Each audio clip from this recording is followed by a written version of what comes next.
እኔ አሁን ሰሞኑን አይቻለሁ የሄድኩበት ሀገር ገብቶ ይቀድሳል። ቀድሶ ሲወጣ ሲጋራ እያጨሰ ነው የሚሄድ ቄሱ። አሁን የኢትዮጵያ ካህናት ይሄን ብታየው አትሰቅሉንም? መሀል ከተማ ላይ ጳጳስ ሲያጨስ ነው አይቻለሁ። ጳጳስ እያጨሰ ምን ትላላችሁ? እስቲ ጳጳሱ ሲጋራ እያጨሰ ቡል። እኔ ጳጳሳት ያጭሱ የሚል አዋጅ አልናገሩም፣ እነሱም አይሰሙኝም ብል ራሱ እሱም አይሰሙ። የእኛ ጳጳሳት እኔ አያደርጉም፣ አይሰሙም። ግን ማለት የፈለግኩት ሲጋራውን ቡል እያደረገ መጥተው እጁን ሳም አድርገው ትሄዳሉ ምዕመናን። እኔ ባይኔ እኮ ነው ያየሁት። ትናንት ራሱ አይቻለሁ። ዛሬ ጠዋት ነው የገባሁት። አንድ ሰው ብዙ ቀን ክፉ ነገር አልደረሰበትም ማለት መጨረሻው ያምራል ማለት አይደለም። ጽዋው ሞልቶ እስኪፈስ እግዚአብሔር ሊታገስ ይችላል። ትዕግስቱን የፈጸመለትና ሰው በቸርነቱ መጠቅመጥ ያቃተውለት ግን የፍርዱን ጽዋ ይቀደዋል። እኛ እኮ ኮሚኒኬሽን ስኪል ተብሎ ኮርስ እየተሰጠን ነው። ሰው የሚወድልህ ወግ እንዴት አድርገህ ታዋጋለህ ነው ጨዋታው። መከራ አድርገህ አዳመጥ አንዱ ስኪል ነው። ምናምን የሰዎችን ጥቅም አስቀድም፣ ምንትስ እንደዚህ በል፣ የቃላት ምርጫ ይኑርህ። እግዚአብሔር እንደዚያ ሳይል ቅጠሩ አድርገው ተናገሩ። ፍልስፍና ተምረዋል፣ ዲግሪ ያላቸው አነጋገር ይችላሉ። መግቢያው እንዴት ነው? ሀተታውሳ ኮንክሉዥኑ ጥሩ ነው አይልም እግዚአብሔር። እኔ በጌታችን በመድኃኒታችን በኢየሱስ ክርስቶስ ስም ፍጹም አምናለሁ። ምግባሬ ከሰው ድሃ ሊሆን ይችላል። በክርስቶስ ስም ግን ቀልድ የለም። ፈሪ አትሁኑ። ጠንቋዩን ይሄ ምናምናም ውሸታውን እንደዚህ የሚለውን አትስሙት። በደግም ባለው ማንም ድሪቶ የፈለገውን ቢያይ ፈሪ አትሁኑ።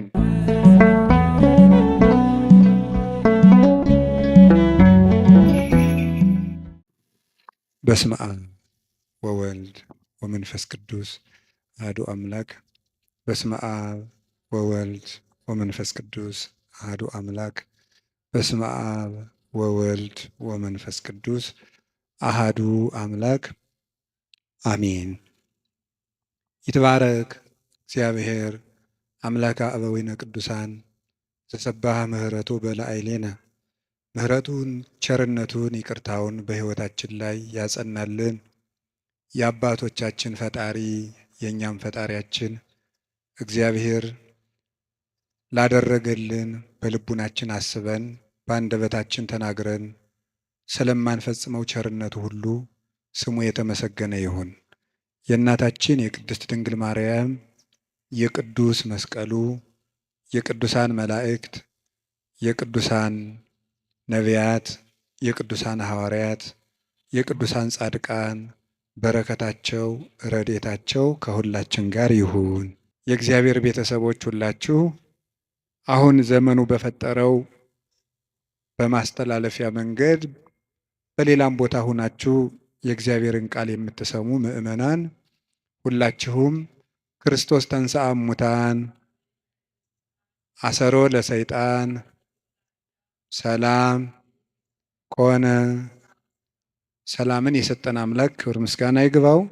በመካከላችን ተገኝቶ እንዲያስተምረን ቅዱስ ፈቃዱ ይሁን። አፈቅረከ እግዚኦ በኃይሌ፣ ጉልበቴ ሆይ እወድሃለሁ በሚል ርዕስ ነው የምንማማረው። የቅዱስ ዳዊት መዝሙር 17 ቁጥር 1 ላይ የምናገኘው ኃይለ ቃል ነው። እስኪ ሁላችሁም አቤቱ ጉልበቴ ሆይ እወድሃለሁ በሉ። ደግማችሁ በሉ። አቤቱ ጉልበቴ ሆይ እወድሃለሁ በሉ። ሶስተኛ አቤቱ ጉልበቴ ሆይ እወድሃለሁ። እሺ፣ መዝሙር 17 ቁጥር 1 ላይ ቅዱስ ዳዊት የተናገረው ኃይለ ቃል ነው። ሁላችሁም እንደምታውቁት ቅዱስ ዳዊት የእግዚአብሔር ፍጹም ወዳጅ ነው። በንባው የሚታወቅ አባት ነው። ይገርማችኋል፣ በቅድስና ሰው በሚያየው የቅድስና ውበት ዳዊትን የሚበልጡ ብዙ ሰዎች አሉ። በልብ ውበት ግን ቅዱስ ዳዊትን የሚያህል ሰው የለም። ልቡ ውብ ነበረ። ብዙ ኃጢአቶችን ውጣ ውረዶችን አሳልፏል። ነፍስም ገሏል። የሰው ሚስትም ቀምተዋል። ብዙ ኃጢአቶችን ሰርቷል። ልቡ ግን እግዚአብሔርን የሚፈልግ በእግዚአብሔር ፍቅር የተነደፈ እግዚአብሔር የሚጠማውና የሚርበው ሰው ነበር። ጌታችን ኢየሱስ ክርስቶስ በማቴዎስ ወንጌል ምዕራፍ 5 ላይ ሲናገር ብፁዓን እለ ይርህቡ በይንተ ጽድቅ፣ ስለ ጽድቅ የሚራቡና የሚጠሙ ሰዎች ንዑዳን ክቡራን ናቸው ብሎ ተናግሯል። ስለ ጽድቅ የሚራቡ ንዑዳን ክቡራን ናቸው። ይህንን ብዙ ትርጉም ያለው ሲሆን ጽድቅ የሚርባቸው ሰዎች ንዑዳን ክቡራን ናቸው ብለው ይተረጉሙታል አባቶቻችን። ብዙ ትርጉም አለው ስለ ጽድቅ የሚራቡ የሚለው። ካለ እንጀራቸው ቆርሰው አጉርሰው፣ ካለ ልብሳቸው ቀደው አልብሰው መንግሥተ ሰማያትን ለመዋጀት እነሱ ጦም እያደሩ ለወንድማቸው ለእህታቸው ረሃብ ቤዛ የሚሆኑ እነዚህ ንዑዳን ክቡራን ናቸው፣ ብፁዓን ናቸው። ሰውነታቸውን ለመግታት ቀንሰው ከፍለው በመመገብ እየጾሙ የሚራቡ ንዑዳን ክቡራን ናቸው።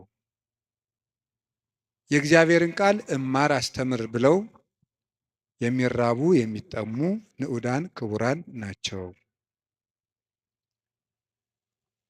ስለ መንግሥተ ሰማያት ብለው የሚራቡ የሚጠሙ ብፁዓን ናቸው። ከኃጢአት ውሃ የሚጠሙም ንዑዳን ክቡራን ናቸው። ከኃጢአት እንጀራ የተራቡም ከዚያ ነፃ የሆነ ሰውነት ያላቸው ንዑዳን ክቡራን ናቸው። የመጨረሻው ግን ጽድቅ ራሱ የሚርባቸው ሰዎች ንዑዳን ክቡራን ናቸው። ጽድቅ የሚርባቸው ሰዎች ንዑዳን ክቡራን ናቸው። አንድ ሰው በደህና ሰንብቶ ምግብ አልበላም የሚል ከሆነ በእርግጥ ሰውየው እንደታመመ በዚያ እንጠረጥራለን። አሞት የሰነበተ ሰው ደግሞ ምግብ አቅምሱኝ ማለት ሲጀምር እየዳነ እንደሆነ በዚህ እንረዳለን። ጽድቅ የሚርበው ሰው ነፍሱ ጤነኛ ናት። እግዚአብሔር የሚርበው፣ ቃለ እግዚአብሔር የሚርበው፣ ማስቀደስ የሚርበው፣ ኪዳን ማድረስ የሚርበው፣ መጸለይ ግዴታ ሆኖበት ሳይሆን ርቦት የሚጸልይ፣ ጠምቶት የሚጸልይ፣ እግዚአብሔርን ፊቱን የማየት ረሃብ ያለበት፣ የእግዚአብሔርን ፊት የማየት ጥማት ያለበት እሱ ብፁዕ ነው ማለቱ ነበር ጌታ። እንዲህ ያለች ነፍስ ካላቸው ቅዱሳን ውስጥ የመጀመሪያውን ቦታ የሚወስደው ቅዱስ ዳዊት ነው። እግዚአብሔር የሚርበው ሰው ነበር። እንዲህ ብሎ እንደተናገረ ሐሰስኩ ገጸከ ገጸ ዚአከ አሐሰስ እግዚኦ ኢትሚት ገጸከ ምኔ፣ አቤቱ ፊትህን እሻለሁ፣ አቤቱ ፊትህን ከኔ አትመልስ። አቤቱ ፊትህን እፈልጋለሁ፣ ከባሪያህም ተቆጥተህ አትራቅ። ኃጢአቴ ክፉ ቢሆንም እንኳን በኃጢአቴ ተቆጥተህ አትራቀኝ፣ ፈጣሬ ቸል አትበለኝ እያለ የእግዚአብሔር ፊት ይርበው ነበር። ወከመ ያፈቅር ኃየል ሀበ አንቅዕተ ማያት ከማሁ ታፈቅር ነፍሴ ሀበ እግዚአብሔር አምላኬ፣ ዋልያ ወደ ውሃ እንደሚናፍቅ ሰውነቴ እግዚአብሔርን ተጠማች። ሲሳዬ ኮነኒ አንብዕየ፣ የፈጣሪን ፊት ያለው ብዬ የማለቅሰው እንባዬም ምግብ ሆነኝ። ወተሐውከት እማት ዓይኔ ይላል በሌላው፣ ዓይኖቼ ያንተን ፍርድ ከመፍራትና ፍቅርህን ከመፈለግ የተነሳ እንደ ተቆጡት ልጅ ብክን ብክን አሉ። ወአራስኩ ምስካቤ ወበአንባዬ አራስኩ ምስካቤ፣ በእንባዬም አልጋዬን ምንጣፌን አርሰዋለሁ ያለ ይናገራል። በሌላኛው የመዝሙር ክፍሉ ደግሞ አምላኬ አምላኬ እገይስ ሀቤከ፣ ፈጣሪ ሁልጊዜ በእግረ ልቡና ወደ አንተ እገሰግሳለሁ። ጸማት ነፍሴ ለከ፣ ሰውነቴ አንተን ተጠማች። ማይዜ እበጽሕ ወእሬይ ገጾ ለአምላኬ፣ ደርሼ የፈጣሪን ፊት የማየው መቼ ነው ይላል። እስከ ማይዜኑ እግዚኦ ትረሳኒ ለግሙራ፣ አቤቱ ፈጣሪ እስከ መቼ ትዘነጋኛለህ? ደክማ አይንቴ እንዘይብላ ማይዜ ትመጽእ ሀቤ። ዓይኖቼ መቼ ወደ እኔ ትመጣለህ እያሉ አንተን በመጠባበቅ ፈዘዙ፣ ደከሙ። ማይዜ ትመጽእ ሀቤ፣ ወደ እኔ የምትመጣ መቼ ነው? ወአሐውር በየዋህተ ልቤ ማእከለ ቤቴ፣ አንተን በመጠበቅ በልቡና ቅንነት ጸንቼ እጠብቅሃለሁ። እግዚአብሔር እድል ፈንታዬ ጽዋ ተርታዬ ነው። ያለ እግዚአብሔር ምግቡ፣ እግዚአብሔር ልብሱ፣ እግዚአብሔር መጠጡ ነበር። ፈጣሪ ወበምስካቤኒ እዜከረከ፣ ሳንቀላፋም አንተን እያሰብኩ አንቀላፋለሁ፣ በመኝታዬም አስብሃለሁ። ፈጣሪ አንተ ብከ ተገደፍኩ እማሕፀን፣ በእናቴ ማህፀን በአንተ አምኜ ተጣልኩኝ።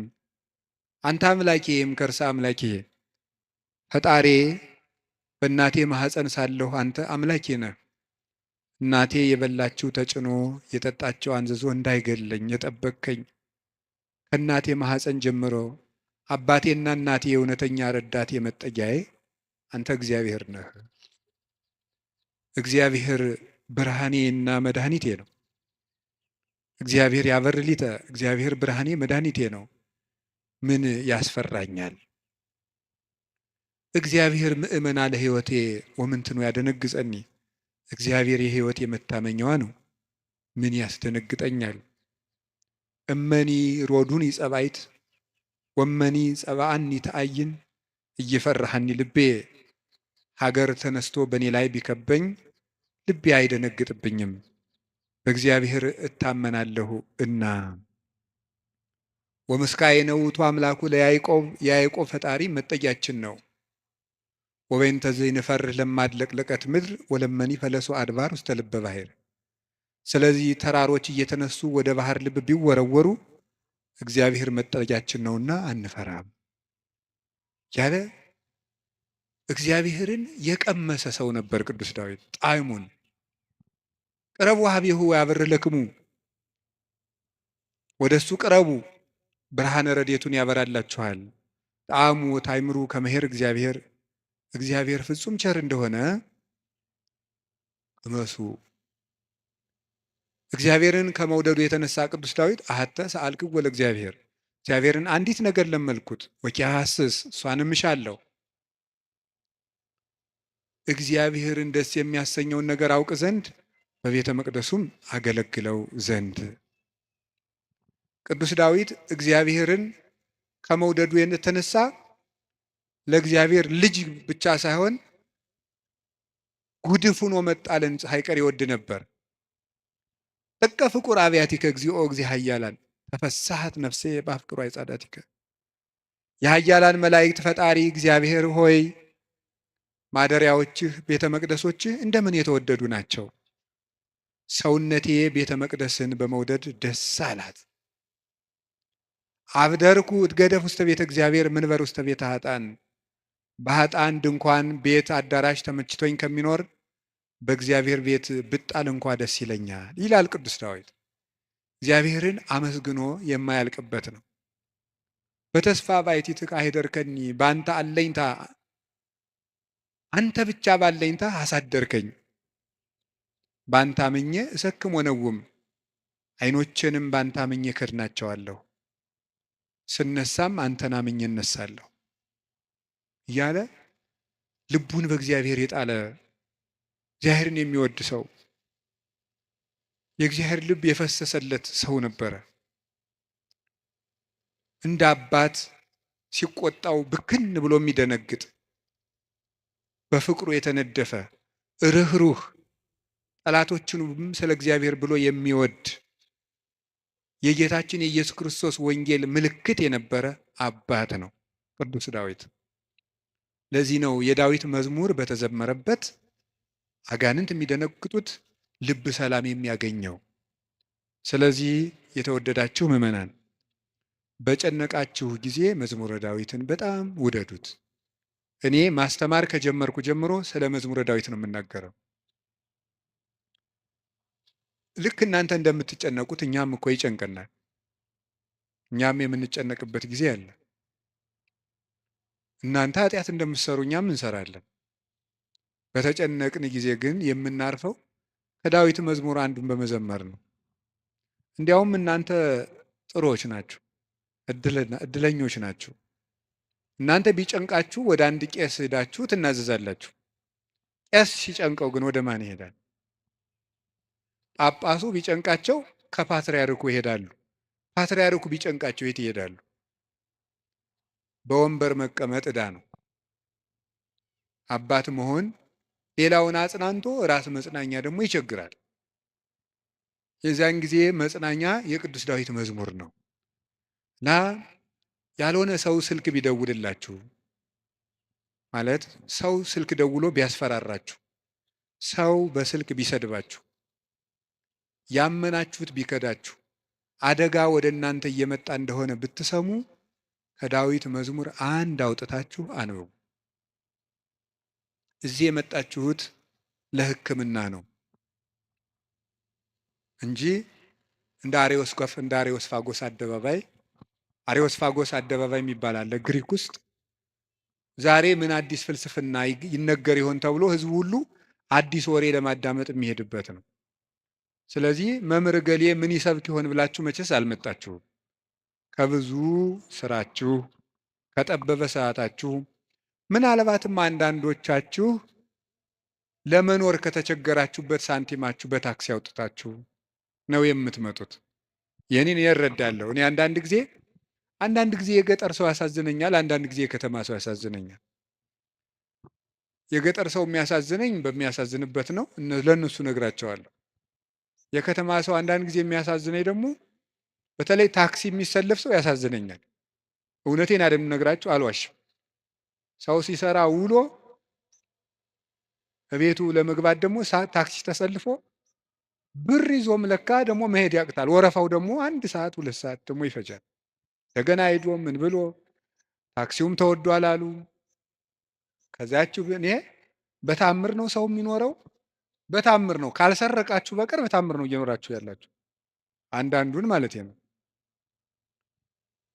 እና በዚህ ሁሉ ነገር መሀል የመጣችሁት ለሕክምና ነው።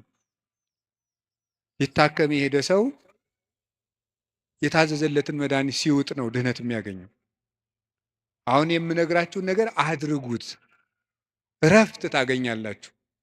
በተጨነቃችሁ ጊዜ ሞባይላችሁን ከፍታችሁ የሆነ ነገር ወደ ማዳመጥ አትሂዱ። መዝሙረ ዳዊት መኪና ያላችሁ ሰዎች ካላችሁ መኪናችሁ ውስጥ እቤት እንዳለ ሁሉ መኪናችሁ ውስጥ ራሱ አንዱን ችሎ የማይወርድ አንድ መዝሙረ ዳዊት ቢኖራችሁ ጥሩ ነው። የሆነ ወረፋ እንኳን እስከምትጠብቁ የነዳጅ ወረፋም ሊሆን ይችላል፣ አላውቅም። መኪና ውስጡ ናችሁ 3 መዝሙር ዘምሩ። መስሪያ ቤት ገብታችሁ ወረፋ እስኪደርሳችሁ 1 መዝሙርም ዘምሩ፣ የዳዊትን መዝሙር። ይገርማችኋል፣ መንገዳችሁ ሁሉ ብርሃን ይሆናል። እውነቴን ነው የምነግራችሁ። መቼም ስብከት ድራማ አይደለም። በቅድስና ሕይወታችን አባቶቻችን አንመስልም። በእውነት እኔ በግሌ ብዙ የጎደፉ ኃጢአቶች ይኖሩብኛል። ግን በጸሎት በኩል ያልሞከርኩትን አልሰብክም። ስለዚህ መዝሙረ ዳዊት አጽናንቶኝ ነው እንጂ የምናገረው ያነበብኩትን አይደለም የምናገረው። የሆነውን ነው የምነግራችሁ። ይጠቅማቸዋል። መዝሙረ ዳዊት አንብቡ። ሰው ላይ አትጠጉ፣ በሰውም አትሸበሩ። እግዚአብሔር ክንድ ላይ እረፉ። ያንን ደግሞ የሚሆነው መዝሙረ ዳዊት ስታነቡ ነው። ዘምሩ። የዳዊት ሲጨንቃችሁም መዝሙረ ዳዊት አንቡ፣ ደስ ሲላችሁም አንብቡ። እግዚአብሔር ደስ ሲለን እሱን ማስታወሳችንን ይፈትነናል። ሲከፋን አኩርፈን አለመውጣታችንን ይፈትነናል። ስለዚህ ሲከፋን ምንዘምር እሱ እግር እንገኝ። ምንድነው? ሴት በሚያስጨንቅ ስቃይ ትወልዳለች፣ ወልዳ ስትጨርስ ከባሏ እግር ትገኛለች ይላል። ኦሪት ዘፍጥረት ያለው አይደለም? በምጥ ወልደሽ በስቃይ ወልደሽ ፈቃድሽ ወደ ባልሽ ይሁን ያለ። በስቃይ ትወልዳለች፣ ወልዳ ስትጨርቅ ከባሏ ጋር ትውላለች። ይሄ ማለት አንዲት ነፍስ በመከራ ተጨንቃም ከሙሽራዋ ክርስቶስ እግር ነው መገኘት ያለባት። ትርጉሙ ይሄ ነው፣ መንፈሳዊ ትርጉሙ። የቅዱስ ዳዊት መዝሙር ደግሜ ደግሜ ነው የምነግራቸው። አሁን ምናልባት እዚህ ቤተክርስቲያን ውስጥ ተመልሼ ብመጣና ባስተምር ሌላ ቀንም ስለ መዝሙረ ዳዊት ልናገር እችላለሁ። ቅዱስ ዮሐንስ አፈወርቅ ምን ይላል? ስብከት እንዳሻሽል ከፈለጋችሁ እናንተ ያለባችሁን ችግር አሻሽሉ ብሏል። እናንተ በተመሳሳይ ሁኔታ እየኖራችሁ ተመሳሳይ ርዕስ አትስበከን አትበሉኝ። ስለዚህ የእናንተ ህይወት መጀመሪያ የነገርኳችሁን ችግር ከለቀቀ አሁን ደግሞ አዲስ ስብከት ይዤ እመጣለሁ ይላል። ስለዚህ በዚህ ዘመን ሩቅ ነገር ምንድን ነው ቢባል ተስፋ ነው። ተቆጥቼ መስበክን ያሁን እየተውኩ መጥቻለሁ። ኑሮው ተቆጥቶት ይሄ ሰው ጦርነት ተቆጥቶት ምን እናርገው ብዬ ዝም ብዬ ተስፋ ነው የምነግራችሁ። እና ለተስፋ ደግሞ የቅዱስ ዳዊት መዝሙር ፍጹም ፍጹም መሰላል ነው። ምዕመናን ፈትኑና ውቀሱኝ። ማታ ማታ አንድ መዝሙረ ዳዊት ድገሙ። ከመተኛታችሁ በፊት እንደው 1 ሰዓት 2 ሰዓት 3 ሰዓት በቃ ከስልካችሁ ፍሪ መሆን አለባችሁ። መዝሙረ ዳዊት አንብቡ። እግዚአብሔር ከእናንተ ጋር ይሆናል። ቅዱስ መቃርስ ምን ይል ነበር? ጌታዬና አምላኬ መጠጊያዬ ኢየሱስ ክርስቶስ ሆይ ይህንን ሌሊት የማድርበት ጉልበት የለኝም። ሌሊቱን እንዴት እንደማድር አንተ ታውቃለህ። አንተ ከኔ ጋር ሁን፣ በፈቃድህ አሳድረኝ ብሎ ይጸልይ ነበር። ስለዚህ የቅዱስ ዳዊትን መዝሙር ጸለያችሁ አንብባችሁ ተኙ። ማለዳችሁን እግዚአብሔር ማታውን የቀደሰ ሰው ማለዳውን ይቀድሳል። ማታችንን ካበላሸ ነው ማለዳችንም ይበላሻል። ማለዳችን ከተበላሸም ማታችን ይበላሻል። ማለዳም በመዝሙረ ዳዊት እንጀምር ሲሆን አንዳንድ መዝሙራትን በቃላቸው አጥኑ። ስንት ነገር ተሸመድዶ የለ እንዴ? ሐሜት እኮ አሁን ስንት ሰው ያውቃል ሰው። እኔ እንደው አንዳንድ ጊዜ ይገርመኛል ሰው ወሬ እንዴት አድርጎ እንደሚይዝና ቃለ እግዚአብሔር አጥና ሲሉት ግን ወር አይዘው። ሐሜት ግን በ5 ደቂቃ ስንት ሐሜት ይሸመድዳል። አጥኑ መዝሙረ ዳዊት፣ መጠጊያችሁን እግዚአብሔር አድርጉ እና ቅዱስ ዳዊት በረከተ እግዚአብሔር የሞላበት ፍጹም የፍቅር ሰው ነበረ። ሰውንና እግዚአብሔርን ይወድ ነበር እላችኋለሁ። የቅዱስ ዳዊት በረከቱና ረዴቱ አሸናፊነቱ ጭምር ከሁላችን ጋር ይሁን። ቅዱስ ዳዊት ጠላቶቹ ሁሉ ተሸንፈውለት እረፍት ካገኘ በኋላ የዘመረው መዝሙር ነው ይባላል። መዝሙር 17 ጠላቶቹ ሁሉ አርፈውለት የዘመረው መዝሙር ነው ይላል። በእኛም ላይ የሚነሳብንን ነገር ሁሉ እግዚአብሔር ያሳርፍልን፣ እረፍት ይስጠን መድኃኔዓለም። ስለዚህ ምን አለ? አቤቱ ጉልበቴ ሆይ ተናገሩ እንጂ በሉ ሁላችሁ። እኔን መሰላችሁ እንዴ? እግዚአብሔርን እኮ ነው። በሉ እሺ፣ አቤቱ ጉልበቴ ሆይ በሉ። እሺ፣ ማን ነው እንደዛ የሚለው? እግዚአብሔርን። በጣም የሚያስደንቅ ነገር ነው። እኔ እንግዲህ 3-4 ነጥቦችን ልንገራችሁ። እግዚአብሔር ለምንድን ነው ጉልበት የሚባለው የሚለውን ለምነግራችሁ። አፈቅረክ እግዚኦ በኃይሌ፣ ኃይልን ስላደረክልኝ አመሰግንሃለሁ ነው የሚለው። ኃይልን ስላደረክልኝ አመሰግንሃለሁ። ግዕዙ እንደዛ ብሎ ይፈተዋል። አንድምታችን አንድም ስላደረክልኝ ኃይል አመሰግንሃለሁ፣ አንድም ኃይልን የምታደርግልኝ ነህና አመሰግንሃለሁ። ያለፈውንም የሚመጣውንም እስካሁን ኃይልን ስላደረክልኝ አመሰግንሃለሁ፣ ነገም ኃይልን ስለምታደርግልኝ ቀድሜ አመሰግንሃለሁ። ሲናገር እግዚአብሔር ኃይልየ ወፀወኔ ወመድኃኔ፣ እግዚአብሔር ኃይልየ፣ እግዚአብሔር መጠጊያዬ፣ እግዚአብሔር መድኃኒቴ ነው ይላል። እግዚአብሔር ኃይሌ ነው፣ እግዚአብሔር መጠጊያዬ አምባዬ ነው፣ እግዚአብሔር መድኃኒቴ ነው። ሊቃውንት ሲፈቱት እግዚአብሔር ብዋጋ ማሸነፊያዬ ጋሻዬ፣ ብሸሽ መጠጊያዬ ነው ይላል። ሰልፍ በመጣ ጊዜ ድል የምነሳበት እሱ ነው። በሸሸው ጊዜ የማመልጥበት መጠጊያ እሱ ነው። የሚያድነኝም እሱ ነው የሚለውን ሊቃውንት ሲተረጉሙት የማያድን አምባ አለና ይላሉ። የማያድን አምባ አለና እግዚአብሔር ግን የሚያድን አምባ ነው ይላል። ብዙ ሰዎች የተጠጉበት አምባ ሁሉ አላዳናቸውም። አይታችሁ እንደሆነ ማለት ነው። እየሰማችሁ ነው? አዎ። የተጠጉበት አምባ ሁሉ አላዳናቸውም። እንዲያው ብዙ ሰዎችን ሰው ሲያሰቃዩ የነበሩ ነገስታትን ሁሉ አንዳንድ ጊዜ ነገስታትን፣ ኃያላን ሰዎች፣ ንፉግ ባለጸጎች እነዚያን ሁሉ ታሪክ እንደ ቁጭ ብዬ ሳስበው ብዙዎቹ ያ ነገራቸው እንዳጠፋቸው ነው የምታዩት። ጉድጓድ ውስጥ ከተማ ሰርተው የሚኖሩትን ሁሉ መርምሮ አውጥቶ አንጠልጥሎ የሚገል ጥሎባቸዋል። ሁሉንም ማለት ነው። የማያድን አምባ አለና 100 ኪሎ ሜትር የምድር ውስጥ ከተማ ቢሰራ አንድ ሰው አይድንም። እግዚአብሔር ፊት ከሆነ ግን መሀል ላይ እዚህ መሀል ከተማ ላይ ምንም አይሆን። በህዝብ መሀል ተሰውሮ ምንም አይሆን። ዛሬ አቡነ ገብረ መንፈስ ቅዱስ ናቸው እንደምታውቁት። አቡነ ገብረ መንፈስ ቅዱስን አንዱ መነኩሴ ሂድና ጾም እንዲህ ያለ ቤተክርስቲያን ቅዳሴ ቀድሰን አሉት። አይ እንዴት አድርጎ ይሆናል? መነኩሴው በአብይ ጾም ከተማ ለከተማ እየዞረ ይሉኛል አሉ። ምዕመናን ከባዶች ናቸው እኮ ለማማት አይደለም። እኔ ግን ምዕመናን አንድ ነገር መናገር እፈልጋለሁ። እሱ ምንድን ነው? እኔ አሁን እግዚአብሔር ጸሎታችን አልሰማን ያለ የሚመስለን በካህናት ላይ ያላችሁ እምነት እየቀነሰ ስለመጣ ነው። እውነት ነው፣ እኛ ኃጢአት እንሰራለን። ግን ኃጢአታችን ለራሳችን ትታችሁት እናንተ በእግዚአብሔር ብታምኑ ትጠቀሙ ነበር። ግን ነውር ለቃሚ ሆናችኋል። ከዚያ የተነሳ አትጠቀሙ። እኔ አሁን ሰሞኑን አይቻለሁ። የሄድኩበት ሀገር ገብቶ ይቀድሳል፣ ቀድሶ ሲወጣ ሲጋራ እያጨሰን የሚሄድ ቄሱ። አሁን የኢትዮጵያ ካህናት ይሄን ብታየው አትሰቅሉንም? መሀል ከተማ ላይ ጳጳስ ሲያጨስ ነው አይቻለሁ። ጳጳስ እያጨሰ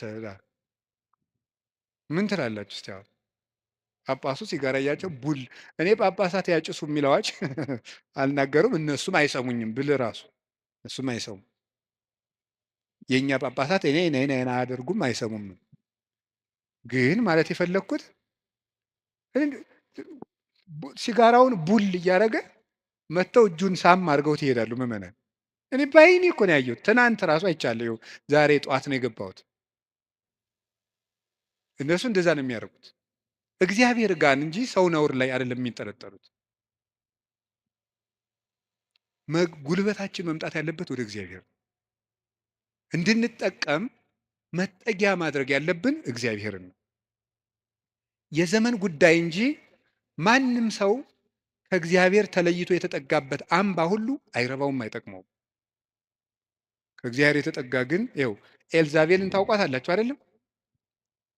ናቡቴን እንደዚህ አድርጋ አስገድላ፣ እሷ ግን በግንብ የተሰራ ምርጥ ቤት በዘመኑ ድንጋይ ተወርሮ የማይፈነቅለው ቤት በሙሉ ሰርታ፣ ሰረገላ የማይገባበት ቤት ፈርሳ፣ ቤት ሰርታ፣ በጦር የማይወጋ ቤት ሰርታ፣ ይገርማችኋል፣ ገለው አውጥተው በመስኮት ነው እንደውም ጎትተው የጣሏት። ደሟንም ውሻ ነው የላሰው። መጽሐፍ ቅዱስ ይናገራል። የሚያድን አምባ እግዚአብሔር ነው። የሀብት አምባም አያድንም፣ የዘመድ አምባም አያድንም፣ የጦር የሰረገላ አምባም አያድንም። አንድ ሰው ብዙ ቀን ክፉ ነገር አልደረሰበትም ማለት መጨረሻው ያምራል ማለት አይደለም። ጽዋው ሞልቶ እስኪፈስ እግዚአብሔር ሊታገስ ይችላል። ትዕግስቱን የፈጸመለትና ሰው በቸርነቱ መጠቅመጥ ያቃተው ዕለት ግን የፍርዱን ጽዋ ይቀዳዋል። የሚያድን አምባ እግዚአብሔር ነው። እግዚአብሔር አምባዬ ነው፣ ተጠግቼ የማርፍበት የሚያድን አምባዬ እግዚአብሔር ነው። ዘመድም ስልጣንም ወገንም የጓደኛ ብዛትም መሳሪያም አያድንም። የሚያድነው እግዚአብሔር። ለዚህ ነው ኃይሌ ወፀወኔ ብሎ ወመድኃኔ የጨመረበት። የሚያድን አምባዬ አምላኬ ረዳኤ ወቱ የከልቦቱ ፈጣሪዬ እውነተኛ ረዳቴ ነውና እታመንበታለሁ። እውነተኛ ረዳቴ ነው ብሏል። እውነተኛ ረዳቴ ነው ሲል እውነተኛ ረዳት ማለት ምን ማለት ነው? እውነተኛ ረዳት ለምሳሌ አሁን ሰው እንጀራ አብልቶ እያበላ ብር ሰጥቶ ብር የሰጠውን ሰውዬ ቪዲዮ ይቀርጻል። ልብስ አልብሶ ቪዲዮ ይቀርጻል። አሁን ደግሞ በእነዚያ ሰዎች ላይም አትፍረዱ። እንደዚህ ስላችሁ አንድ ሰውዬ ነበር ቅዱስ ዮሐንስ አፈወርቅን ሂዶ እንዲህ ያለው፣ መምህር ሆይ ምጽዋት መመጽወት እወዳለሁ፣ ስመመጸውት ደግሞ ስመሰገን ደስ ይለኛል። ስለዚህ ውዳሴ ከንቱ ካለበት ጽድቁ አይጠቅመኝም ማለት ነው። ምጽዋቱን ልተወው ትላለህ ወይስ እንዴት ታላድርግ አለው። ተወው አለው። አይ ምጽዋቱን ተወው ካልከኝ ማን ነው ውዳሴ ከንቱን ተወው ካልከኝ ምጽዋቱን እተዋለሁ አለው። በል እንግዲህ ከነ ውዳሴ ከንቱ መጹት አለው። ምክንያቱም ሰው አዝመራ ዘርቶ ምንም ባይጠብቀው ለእሸት ያህል ጥቂት ጥቂት አያጣም።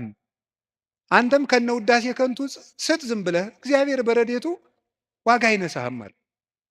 ስለዚህ እገሌ መመስገን ፈልጓል አትበሉ። ይፈልግ፣ እኛ ምን አገባን? ይፈልግ ማለት የፈለግኩት ግን እውነተኛ ረዳት የተባለው በመርዳቱ የማይመካ እግዚአብሔር ነው። በመርዳቱ አይመካም። ገብቷችኋል አይደል? አንዳንድ ሰው ሱሪ ገዝቶ አቀማመጣችሁን ሁሉ ኦዲት ማድረግ ይጀምራል። ሱሪ ከገዛላችሁ አንተ ጭቃ ላይ ለምን ትቀመጥ የሚል ሱሪቱን እያየ ነው እሱ ስለገዛ ሊል ይችላል ነው። እኔ ያላየው እንደዛ የሚያደርግ ሰው አይቻል አውቅም። እንደሱ ነው የምታደርገው የሚል ማለት ነው። በይፋ መከራ የሚያያለ እውነት የሚመጻደቅ ኧረ እንረጋጋ። በማን ላይ ነው ለዚህ የበቃን? አናውቅህም። ውሃ ቀቅለህ የምታድር አልነበርክም የሚል ሰዋል። እንደዚህ ጠቅ የሚያደርግ በነገር መርሽ እግዚአብሔር እንደዚያ ባሽሙር አይወጋም ሰጠው ብሎ እውነተኛ ረዳቴ ነው ያለው እሱ ነው። እግዚአብሔር ሳይሰለች ይረዳል። ሳይሰለች ይረዳል። ሁልጊዜ ነው የሚረዳው። እግዚአብሔር ምንድን ነው የምትሉት? አንኮንዲሽናል ላቭ ነው የምትሉት መሰለኝ አሉ። የእግዚአብሔር ፍቅር ሁኔታ የለውም ማለት ምን ማለት ነው? ጥሩ ሰው በሆንኩ ቀን የረዳኝ እግዚአብሔር በረከስኩ ቀን አይተወኝም። ስለዚህ እግዚአብሔር እውነተኛ ረዳት ነው። ሰው ግን ቀን የጣለለታ ጥሎ ይሄዳል። እግዚአብሔር እውነተኛ ረዳት ነው። ሁሉ ነገር ሲያልቅ ብቻችን ስንቀር አብረውን የሚቆም እሱ ነው። የእግዚአብሔር ቤተሰቦች እግዚአብሔር እውነተኛ ረዳት ነው ማለት እሱ ነው። መርጦ አይረዳም። እግዚአብሔር አሽቃብጡልኝ አይልም። አሁን እኮ በጣም እኔ እንደው አንዳንድ ጊዜ ይገርማል። አሁን ለምሳሌ ለቤተ ክርስቲያን እንኳን ሰው ስራ ለመስራት ትሪትመንት ይፈልጋል። እንዲህ ይባላል እኒህ አቶ ገሌ በእውነቱ ለዚህ ቤተክርስቲያን ዋና ቀኝ እጅ ናቸው ካልተባለ ደስ አይለውም ሰው። ይሁን እኔ እንግዲህ እዚህ የዚህን ደብር አላልኩም፣ ኦል ኦቨር ዘ ወርልድ ነው። ገብታችኋል አይደለም? የዚህን ደብር ማለት ሳይሆን በቃ በአጠቃላይ ሰው ነው። ሰው እኔንም ጨምሮ ማለት ትሪትመንት በቃ ኮሚኒኬሽኗ ካላማረች ወይ አለቃው ወይ ሰባኪው ወይ መምህሩ ገብረ ስላሴ ወለተ ስላሴ መጣችሁልን አልተባለ አይሆን። እግዚአብሔር እንደዚያ አይደለም። አሁን ዝም ብለህ መጥተህ እግዚአብሔር ሆይ ሳንል ዝም ብለህ እንዲሁ ቆም ብንል ይሰማል፣ ልብን ያዳምጣል እግዚአብሔር። እለትሰምዑ ለሆሳሰ ልብ። ቆይ በኋላ የኔታ ይሉላቸዋል መላከ ገነት። እኔ በዚህ በጩኸቱ ዓለም ስለሌለውበት እሳቸው ይሉልናል። ይሄ መልካ ሕማማትና በጣም ደስ ይለኛል። ስለ ስላሴ የሚነገር ነውና እለትሰምዑ ለሆሳሰ ልብ። ደስ ሲል ስላሴ የልብን ሹክሹክታ የሚሰሙ የልብን አፍን አይተው ሳይሆን ነገር አሳምሮ ተናግሮ። እኛ እኮ ኮሚኒኬሽን ስኪል ተብሎ ኮርስ እየተሰጠን ነው። ሰው የሚወድልህ ወግ እንዴት አድርገህ ታዋጋለህ ነው ጨዋታው። መከራ አድርገህ ማዳመጥ አንዱ ስኪል ነው። ምናምን የሰዎችን ጥቅም አስቀድም፣ ምንትስ እንደዚህ እንደዚህ በል፣ የቃላት ምርጫ ይኑርህ። እግዚአብሔር እንደዚያ ሳይል ጥሩ አድርገው ተናገሩ፣ ፍልስፍና ተምረዋል፣ ዲግሪ ያላቸው አነጋገር ይችላሉ። መግቢያው እንዴት ነው? ሀተታውሳ ኮንክሉዥኑ ጥሩ ነው አይልም። እግዚአብሔር ልብን ይሰማል። ልብን የሚሰማ እግዚአብሔር ነው። ሐና የሳሙኤል እናት ሐና ምንም እኮ ነገር አላለችም። በልቧ ነበር የምታተኮትኩ። እግዚአብሔር የልቧን ይሰማል። እግዚአብሔር የልቧን ይሰማል። ሌሎችም እና እግዚአብሔር ልብን ያያል፣ ሰው ፊትን ያያል የተባለ ለዚህ ነው። አንዳንድ ጊዜ እውነቴን ነው የምነግራችሁ፣ መታችሁ የምትሉት ከጠፋችሁ ብትችሉ ዝም ብላችሁ የአባታችሁ ቤት አላለ ቁሙ፣ ዝም ብላችሁ እዚህ ገብታችሁ ራሱ አንዳንድ ጊዜ ጭንቀት ይበዛና ቃላት ያጥርና ኃጢአት ይደራረብና አፍን መክፈት ያቅታል። ገብቶ ዝም ብሎ ቢቻል ማልቀስ ጥሩ ነው። እግዚአብሔር ከሺህ ቃላት አንድ ዘላላ እንባን ይወዳል። እዚህ ገብቶ ማልቀስ እና እግዚአብሔር እውነተኛ ረዳቴ ነው። ወረት የሌለው ትናንት ረድቶ ዛሬ ችል የማይል አፍ ላይ የሌለው በሌላ ፍቅር የማይወሰድ ወዳጅ የማይለውጥ ስንለወጥ የማይለወጥ አባት እግዚአብሔር ነው። ደግሞ የማይደክመው የማይሰለች ለሁሉ የሚበቃ አባት እግዚአብሔር ነው። እኔ ለምሳሌ አሁን እንዳንድ የቤተ ክርስቲያን መነኩሴ አሁን ለምሳሌ 3 ሰዎች ሊያነጋግሩ ቢፈልጉ 3 ሰዎች እንዳነጋገርኩ መሽቷል፣ ደህና ደሩ ቤት። እግዚአብሔር ይህን ሁሉ ሰው በአንድ ጊዜ ይሰማል። ታዲያ እውነተኛ ረዳት አይደለም ነው? አንድን የቤተ ክርስቲያን አባት በጣም ትልቅ ሰው ቢሆን ሁልጊዜ ከሌሊቱ 6 ሰዓት ብትደውሉበት አንተ ስራ የለህም፣ ስርዓት አትይዝም፣ በዚህ ሰዓት ይደወላል ሊሉ አይችሉም? ይላሉ። እግዚአብሔር መንፈቀ ሌሊት ብንጠራው አለ። እግዚአብሔር ሊነጋ ሲል ብንጠራው አለ። እግዚአብሔር የትም ሆነን ብንጠራው አለ። ገደል ውስጥ ብንጠራው አለ። የረከሰ ቤት ውስጥ ሆነን ብንሰራው ምንድነው ሌሊት በምንጣፌ ላይ ሳለው ነፍሴ የወደደችውን ፈለግኩት ይላል መኃልየ ዘሰሎሞን ላይ። እና ይሄን ምንጣፍ የሚለውን ሊቃውንት ሲተረጉሙ ይላሉ በኃጢአት አልጋ ውስጥ ተዘፍቄ ሳለው ፈጣሪዬን አሰብኩት። ውድቀት ውስጥ ሆነን ብንጠራው እግዚአብሔር ይሰማል። እግዚአብሔር እውነተኛ ረዳቴ ነው ያለው ለዚህ ነው። ምእመኔ ወቀርነ ሕይወቴ፣ የምታመንበት የሕይወቴ መመከቻ ቀንድ እግዚአብሔር ነው። ሰው በጽዋይ ክወል እግዚአብሔር እድህንም ጸሬ፣ ፈጣሪ እግዚአብሔርን በጠራሁት ጊዜ ከጠላቶች እድናለሁ። ይህንን ይዞ ሰሎሞን የእግዚአብሔር ስም የጸና ግንብ ነው ይላል። መጠጊያ የእግዚአብሔር ስም ነው። የእግዚአብሔር ስም ሲጠራ፣ እግዚአብሔር የሚል ስም ሲጠራ ምድርና ሰማያት ይደነግጣሉ።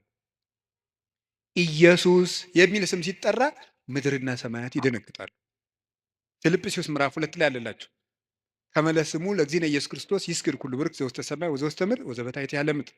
ለኢየሱስ ክርስቶስ ስም በሰማይና በምድር ከሰማይ በላይና ከምድር በታች ያለ ጉልበት ሁሉ ሊንበረከክ ይገባል። ለአንድ መነኩሴ ገዳም ሲገባ ከሚሰጠው ትምህርት አንዱ የኢየሱስ ክርስቶስን ስም መላልሰ መጥራትን አታቋርጥ ነው የሚባለው። የኢየሱስ ክርስቶስን ስም ኢየሱስ ክርስቶስ ጌታዬ ኢየሱስ ክርስቶስ ወይ ማረኝ ብዙ ቀን እናገራለሁ። እንዲህ ኢየሱስ ክርስቶስ የሚለው ስም ዝም ብሎ የሚቀር ስም አይደለም። ዲያብሎስ የሚፈራው ኢየሱስ የሚለውን ገና ሳይጨርሰው ቅዱስ እንጦንስ ነበር የከበቡት አጋንንት የተበተኑት። በገድለ ቅዱስ እንጦንስ እንደተጻፈ ክርስቶስ ኢየሱስ አማኑኤል እግዚአብሔር ብሎ መጥራት ዝም ብሎ አይደለም። በፍቅር ጥሩት፣ ጉልበት ይሆናቸዋል። ስለዚህ ጉልበቴ ሆይ እወድሃለሁ ያለው ከዚህ የተነሳ ነው። የእግዚአብሔርን ስም በጠራሁት ጊዜ ከጠላቶች እድናለሁ። ፈሪ አትሁኑ፣ ጠንቋይ አትሁኑ። ውሸታም ነው ጠንቋይ፣ አትፍሩ። ምናልባት እደግምባችኋለሁ ምናምን ቢል ምንም አትፍሩ። አሁን ይሄ ድሮማ ምን ያደርገ ይሄ ጠንቋዩ ሁሉ ጨው በቂጣ ቅቤና በርበሬ አንድ ላይ ሆኖ በገጠር በነገራችሁ ላይ ጨው የሚባል በርበሬ ነው እና በጣም ይገርማል። እና በጨው እንጀራ በላው ካልክ ሳልት አይደለም እንትን ነው በርበሬ ነው።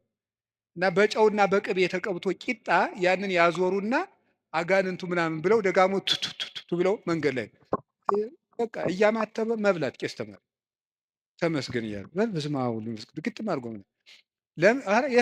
የሰይጣን እንጀራ የለውም። ማን አባቱ ነው ለሰይጣን እንጀራ የሰጠው? ይቅርፋታም ድሃ ምንም የለውም።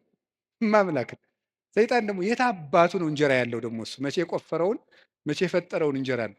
እንጀራን ለሰይጣን አትስጡ። ምንም ለምንም አትስጡ። አትደንግጡ። በእስራኤል ላይ ጥንቆላ በያዕቆብ ላይ ሟርት አይሰራም አይደለም የሚለው የእግዚአብሔር መጽሐፍ እንደዚህ ነው። የእግዚአብሔር ስም የጸና ግንብ ነው።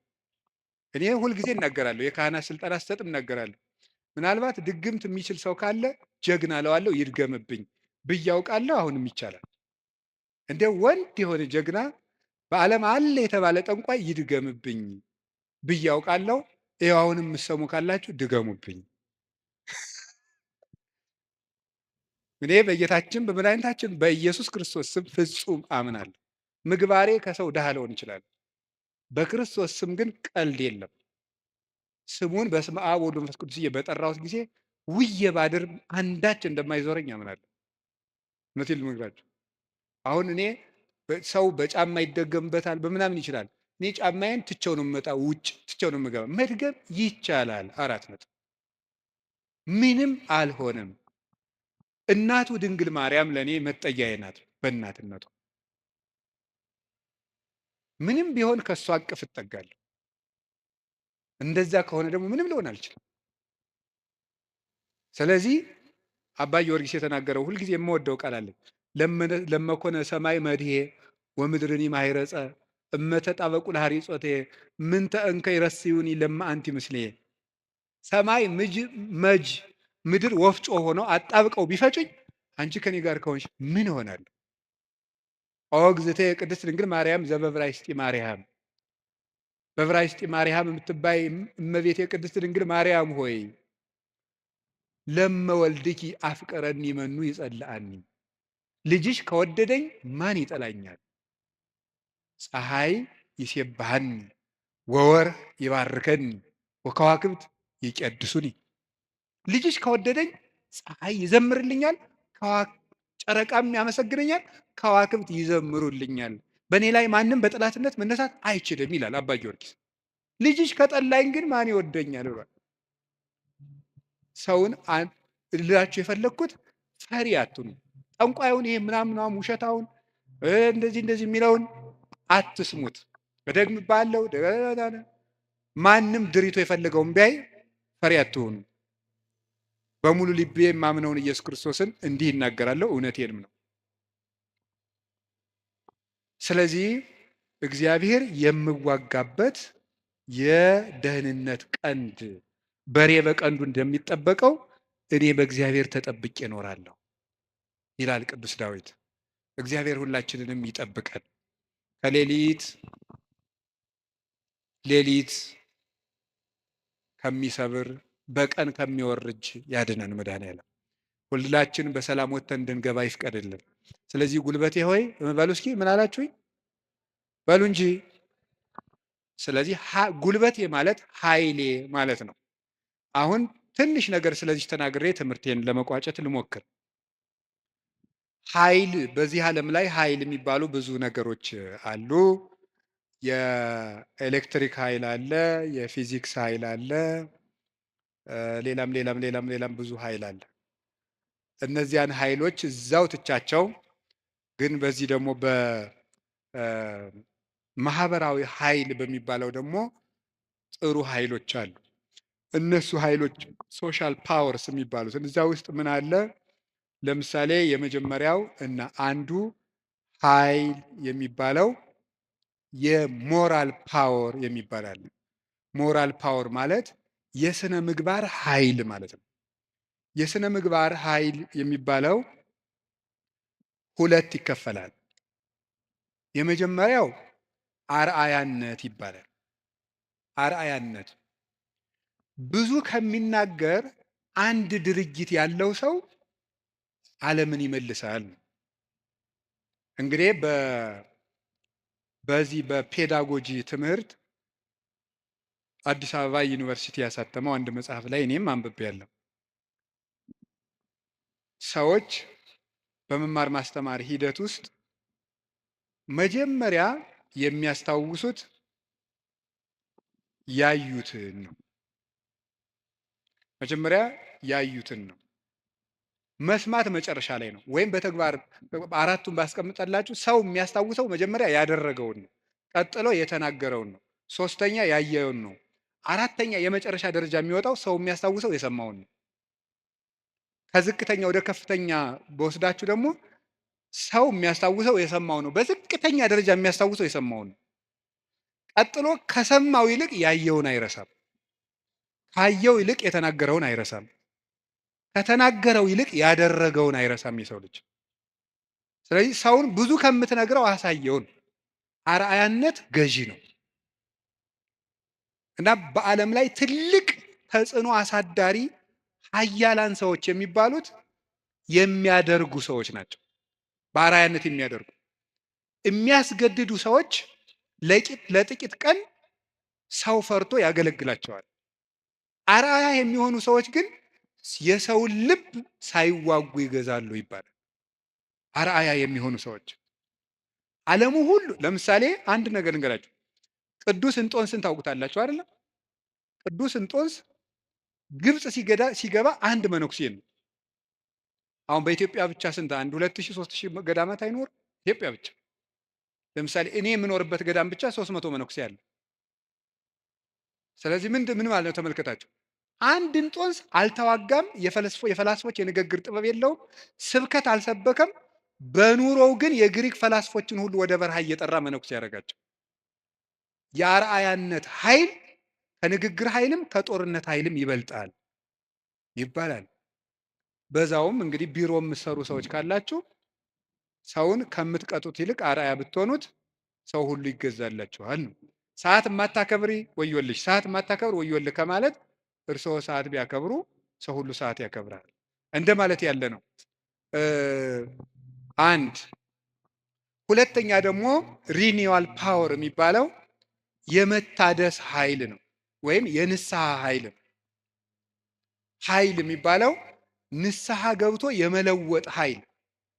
ከክፋት የተመለሱ ሰዎች በዓለም ላይ ተጽዕኖ የማሳደር ኃይል አላቸው። ለምሳሌ ቅዱስ ጳውሎስ ምንድን ነው የሚለው?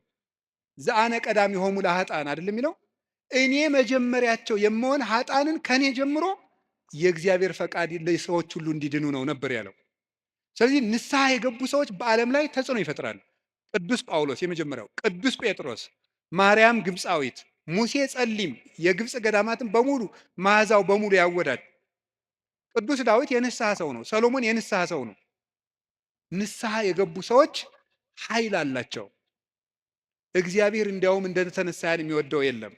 በሉቃስ ወንጌል ምዕራፍ 15 እንደተጻፈ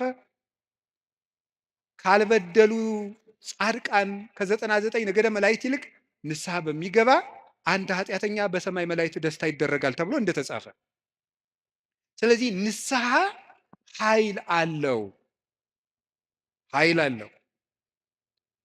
አሁን ቅዱስ ዳዊት እግዚአብሔር ኃይሌ ነው ሲለው ስነ ምግባር ብሰራ ስነ ምግባር እንድትሰራ የረዳኸኝ አንተ ነህ ማለቱ ነው። ጥሩ ነገር ሰርቼ ከሆነ ያለ አንተ ጥሩ መሆን አልቻልኩም ማለቱ ነው። ጥሩ መሆንም የሚገኘው በእግዚአብሔር ነው። እግዚአብሔር ከተማን ካልጠበቀ ጠባቂዎች በከንቱ ይደክማሉ፣ እግዚአብሔር ቤትን ካልሰራ ሰራተኞች በከንቱ ይደክማሉ የሚለው ሲተረጎም አባቶቻችን ሲተረጉሙት ቤትን ካልሰራ ሰራተኞች በከንቱ ይደክማሉ የሚለው ሲተረጉሙት እግዚአብሔር ምግባረ ቤትን ካልሰራ፣ እግዚአብሔር ሀገረ ምግባርን ካልሰራ፣ እግዚአብሔር ሰውነትን ካልጠበቀ በንጽህናው ሰው መጠበቅ አይችልም። በገዛ ራሱ ሰው ራሱን መጠበቅ አይችልም እግዚአብሔር ካልጠበቀ። ስለዚህ መልካም ለመሆኔም አንተው ነህ ማለት ነው። ጥሩ ሰው መሆን የቻልኩት አንተ ረድተኸኝ ነው ማለት ነው። በንስሐ እንድነሳ ያበቃኸኝም አንተ ነህ። ከወደቅኩበት ጉድጓድ አውጥተህ ግን ሰው አድርገህ በሰው መሃል ያቆምከኝ አንተ ነህ ሲል የንስሐን ኃይል አንስቶ ተናገረ። ከቃሉ ጋር ናችሁ? ከቃሉ ጋር ናችሁ? እግዚአብሔር ከሁላችን ጋር ይሁን። ብዙ ንስሐ የገቡ ኃጥአን እንግዲህ የዮሐንስ ወንጌል ምዕራፍ 12 ላይ ያቺ ሽቶ የቀባችው ሴት አለች አይደለም? የሽቶው መዓዛ ቤቱን ሞላው ይላል። በጣም ሁልጊዜ ዓይኔን የሚስበኝ ንባብ ነው። የሽቶው መዓዛ ቤቱን ሞላ አይደለም? ሊቃውንት ሲተረጉሙት ቤት የተባለች ቤተ ክርስቲያን ናት። ክርስቶስ ያለበት ቤት ቤተ ክርስቲያን ናት። ክርስቶስ ያለበትን ቤት ያቺ ሴት ያመጣችው ሽቱ ሞላው ማለት ምን ማለት ይመስላችኋል? የአንዲት ንስሐ የገባች ነፍስ ዝናዋ፣ ስነ ምግባሯ ቤተ ክርስቲያንን ሞላ። አሳዳጁን ጳውሎስ አይደለም እንዴ ተነስተን ቅዳሴ ላይ ቅዱስ ሐዋርያ ጳውሎስ ሰናየ መልእክት ፈዋሴ ዱያን ዘነሳይከ አክሊለ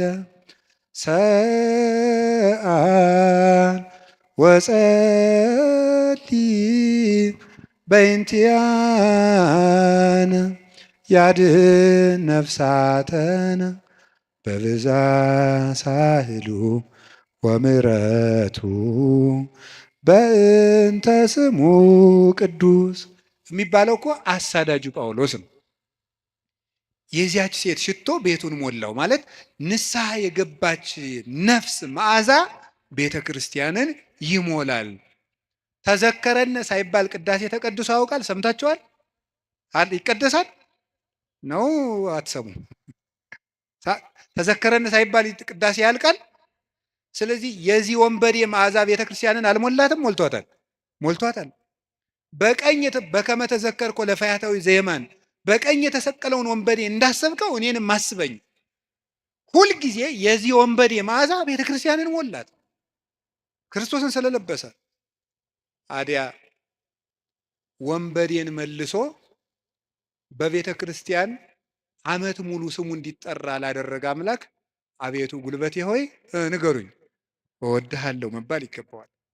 የኃጢአትን ሸክም ፈንቅዬ ወጥቼ በፊትህ እንድቆም ያደረከኝ አምላኬ ሆይ ጉልበቴ ሆይ እወድሃለሁ። የእግዚአብሔር ቤተሰቦች ያለ እግዚአብሔር ጉልበት ካለንበት ኃጢአትን መውጣት አንችልም። አንዳንድ ጊዜ ሰይጣን ምን ሊለን ይችላል? አይ እንዲሆኜ ረክሼ ቤተክርስቲያን አልሄድም፣ እንዲሆኜ ረክሼ የጸሎት መጽሐፌን አልነካውም፣ እንዲህ ባረኩበት እጄ እንዲህ በልኮ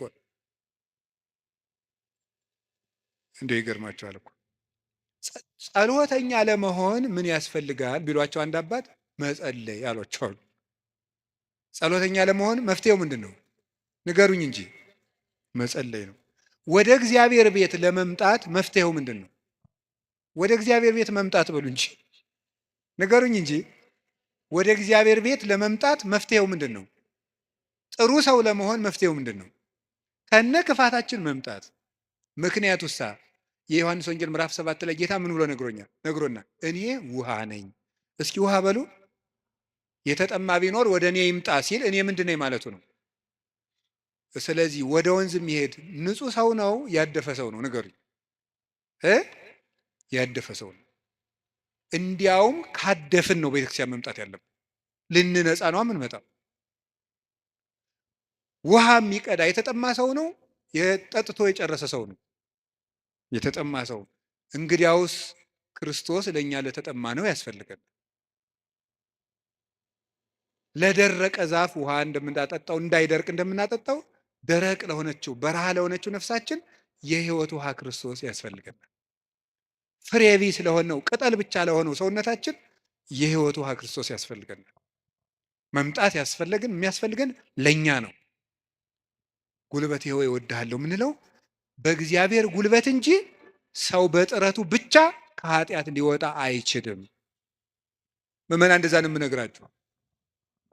ክርስቶስ ካልጠራን በቀር እውርነታችን አይለቀንም። ማርያም መግደላዊት እኮ ጥርጥሩ እንደያዛት እንደው አትክልተኞች ወስደውት ይሆን እያለች በኋላዋ ማርያም ብሎ ድምፁን ሲያሰማት ነው ፊቷ የበራላት። መድኃኔዓለም ሲጠራን ነው ልባችን የሚበራው። እንዲጠራን ደግሞ ሁልጊዜ መምጣት አለብን። እሱ ጉልበት ሲወጣን ነው የሚወጣው።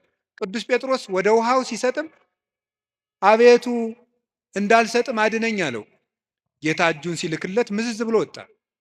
ካለንበት ጉድጓድ የምንወጣው እግዚአብሔር ጉልበት ሲሆነን ነው። ጉልበቴ ሆይ እወድሃለሁ የምንለው ከዚህ የተነሳ ነው። የእውቀት ኃይል የሚባል አለ። እስቲ የእውቀት ኃይል በሉ ንገሩኝ እንጂ።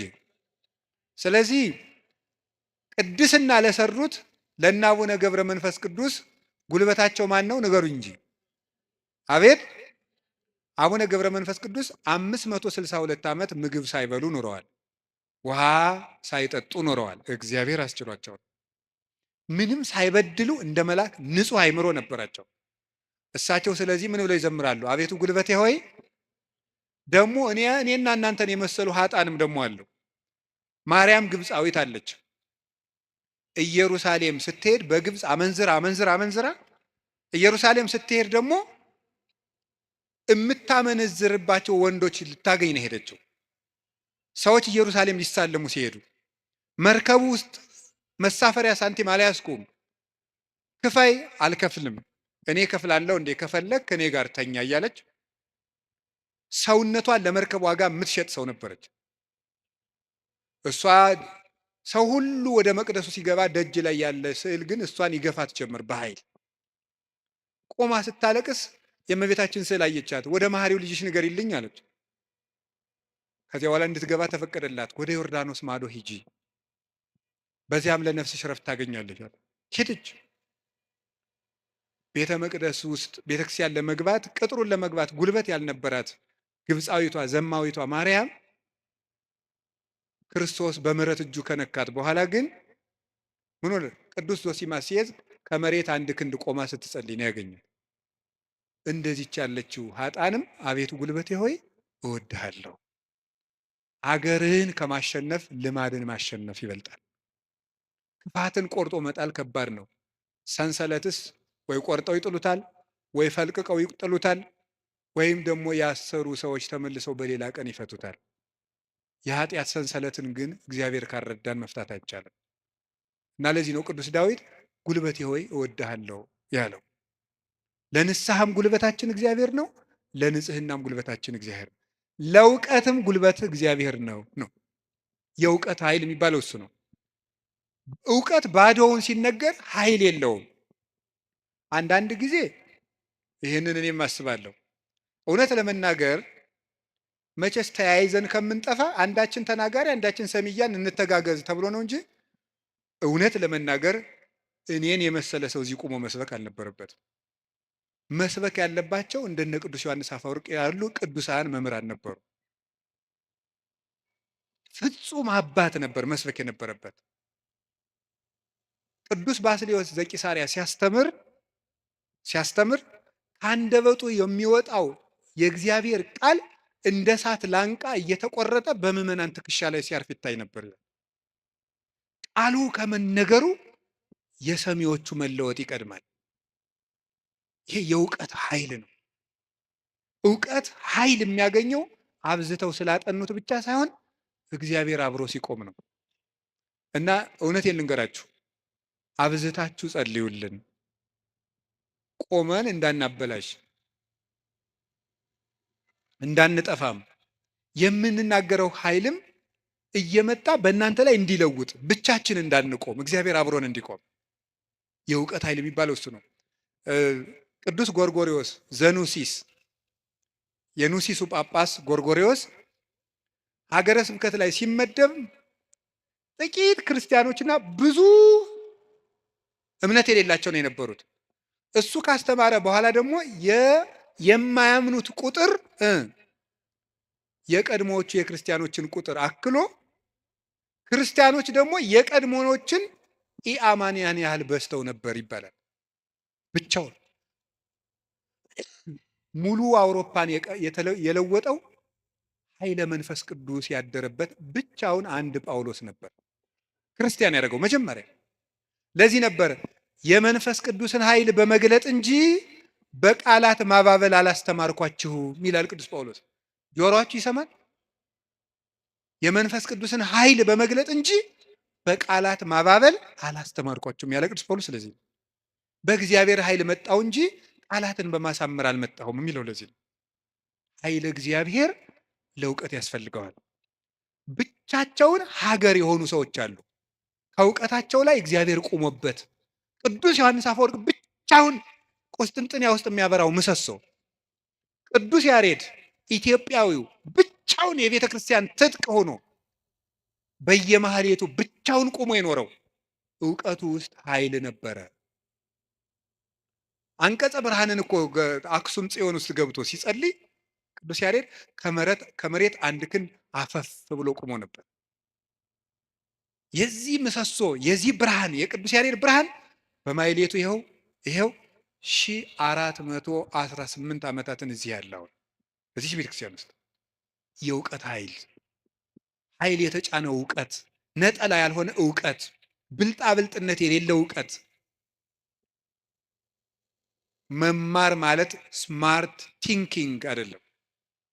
መማር ማለት ሰው መሆን ነው። ሰው እንድንሆን ጸልዩልኝ። ሁላችንም እግዚአብሔር ሰው ያድርገን እና እንደ ቅዱስ ጳውሎስ ያሉት ብቻቸውን ቆመው ቤተ ክርስቲያን የሆኑት መምህራን አቤቱ ጉልበቴ ሆይ እወድሃለሁ ቢሉት የተገባ ነው። ሌላው የመከራ ኃይል አለ። እስቲ የመከራ ኃይል በሉ። ስንት ኃይል ነገርኳችሁ? ምንድን? አይ ተመስገን እንደው በሉ። እሺ የሥነ ምግባር ኃይል በሉ። ሌላስ? የእውቀት ኃይል። ሌላስ? አቤት የመከራ ኃይል። እሺ የሥነ ምግባር ኃይል። ከዚያ በፊት ምን ብያቸው ነበር? የአርአያነት ኃይል የሚባለው ይሄ ሞራል የሚባለው እሱ በሁለት ተከፍሎ ስነ ምግባርና አርአያነትና ንስሐ ብለን ከፍለናል። ቀጥሎ የእውቀት ኃይል ብዬ ነገርኳቸው። ሶስተኛ አሁን የምነግራችሁ ደግሞ የምንድን ነው? የመከራ ኃይል ነው። የመከራ ኃይል የሚባለው ጉልበቴ ሆይ እወድሃለሁ ያለው አሁን ቅዱስ ዳዊት አሸንፏል። ዘመኑን በሙሉ ጠላቶችን አሸንፏል። ያሸነፈ ግን በውጊያ ሳይሆን በምንድን ነው? በመከራ ነው ያሸነፈው። ይገርማቸዋል። በመከራ ማሸነፍ ከዚህ ዓለም ሎጂክ የራቀ ነው። በዚህ ዓለም ለማሸነፍ ፓወር የግድ ያስፈልጋል ነው ቀመሩ። ይሄ ነው። አሁን የዚህ ዘመን ሰው እና ክርስትና አልገናኝ የሚለው ተፍ ብለህ ሰልፍ ኮንፊደንስ ይኑርህ ነው። በክርስትና ደግሞ ተፍ ብለህ ትሁቱን ነው። ስለዚህ ነገሩ ወዲያና ወዲህ ነው። ቷችኋል አይደለም? ትሁት የሆነ ከፍ ይላል ነው። አሁን ደግሞ ራስህን ከፍ አድርግ፣ አትጣል ነው። እንደዚህ ነው። ማስታወቂያ ስራ፣ ገንባ፣ ራስህን አስታውቅ በደንብ። እንደዚህ ነው። የፈለግከውን ነገር ስራ፣ ስለማንም አትጨነቅ፣ ግድ አይኑርህ። እንደዚህ አይነት ነገር ነው የሚሰበከን። እንደሱ የሚባል ነገር የለም። እንደውም የሚባለውም 100% ኮንፊደንስ ኔጌቲቭ ኮንፊደንስ ነው ይባላል። ስለዚህ ተገቢ አይደለም። ምንድን ነው ታዲያ? እኛም መከራ ማሸነፍ ነው የሚባለው። ቅዱስ ዳዊት ለምሳሌ እንዲህ ያደረገ፣ ሳኦል እያሳደደው ሄደ። ቅዱስ ዳዊት ዋሻ ውስጥ ተጠጋ። ሳኦል ዳዊትን ፈልጎ ተኛ እና አበኔር ይባላል የሳኦል የጦር አበጋዝ ከሳኦል ከጨርቁ ጫፍ ቆረጥ አድርጎ ዳዊት ወስዶ አለፍ ብሎ አበኔር አንተ የውሻ ሬሳ አይመስልክ ጌታህን እንዲያርገን የምትጠብቀው አለው። ተኝቶ ነበር ያም ማለት ነው። ግን የቅዱስ ዳዊት ጋሻ ጃግሬዎች አረ ዛሬ እግዚአብሔር ጠላትህን በእጅህ አሳልፎ ሰጥቶልሃል እንበለው አሉት። እናንተ እኔ ከእናንተ ጋር ምን አለኝ? እግዚአብሔር በቀባው ላይ እጄን አላነሳም። እና አባቶቻችን እንዲያውም ትልቅ መከራ ሊገል የመጣ ጠላትን እጅ ላይ ጥሎ ምሮ መስደድ ነው ይላሉ። ይሄ እኮ የልብ መከራ ነው። እናንተ አሁን ታደርጉታላችሁ?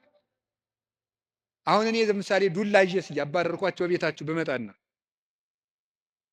ኋላ አጥቻችሁ እኔን ድንገት እንቅልፍ ቢጥለኝ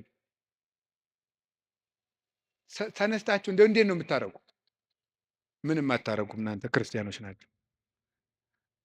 ለሁሉም ግን ዳዊት ሰው የማይወጣውን ተራራ የወጣ ተራራ ነው የሚባለው። ለዚህ ነው የልብ ጉልበት ያስፈልጋል። ትዕግስተኛ ለመሆን የልብ ጉልበት ያስፈልጋል። አሁን እኮ ሰው ገለባ ነው። ፍርድ ቤት ውስጥ ባልና ሚስት ተካሶ ዓለም እየቀለጠ ያለ ትዕግስት በማጣት አይደለም? በቃላት ጦርነት አይደለም? እንዲሁ አታፍሩም ወይ? እንዲህ ብሎ ሰድቦኝ እንዲህ ብላ ሰድባ እያላችሁ እንዲሁ አታፍሩም ወይ? እውነቴን እኮ የምነግራችሁ። ጦር ይዞ የመጣውን ጠላቱን እጁ ላይ ሲያገኘው እግዚአብሔር በቀባው ላይ እጄን አላነሳም።